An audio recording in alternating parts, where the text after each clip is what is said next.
l'avons créé pour répondre à une problématique qui nous revenait assez souvent, la dématérialisation du cartable de l'enfant à cause de son poids sans cesse grandissant. Alors aujourd'hui, les élèves, les étudiants, pour aller en cours, transportent 5, 8 à 10 kilos, ce qui pourrait avoir des conséquences sur leur santé. Et nous avons pensé donc à leur faciliter la vie et leur permettre d'aller à l'école et d'apprendre de façon conviviale, simple, et puis en harmonie avec leur siècle. Voilà. On est parti d'une idée, de l'idée donc de faire une tablette, mais à vocation utile pour l'éducation. Et cette idée, nous avons donc commencé à creuser afin de savoir quelles pourraient être les spécificités d'une tablette qui est destinée à l'école. Alors, on a, dans un premier temps, étudié la cible. Ce sont des mains qui ne sont pas toujours soigneuses, surtout pour les petites classes. Donc, il fallait une tablette robuste. Nous avons voulu que notre tablette soit adaptée tant dans les pays tropicaux que dans les pays du Nord. Et donc, pour ces pays-là,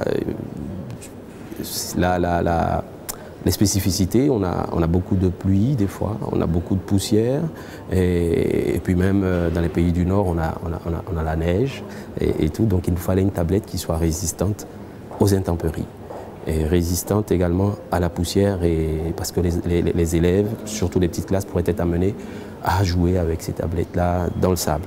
Voilà. Donc de cette idée, on s'est dit, l'autre spécificité, ça va être que nous nous adressons uniquement au monde scolaire. Notre souhait, c'est qu'elle devienne la tablette officielle. Bien sûr, pour faire un tel projet, nous sommes en contact avec les différents ministères impliqués. Oui. Et notre souhait, notre attente, c'est quoi? Qu'est-ce qu'elle soit la tablette officielle? Parce que la spécificité, c'est que ce sont les programmes, les ouvrages au programme des différents États que nous visons, qui sont d'abord dématérialisés, puis rendus interactifs et enrichis avec de la vidéo et de la voix. Voilà.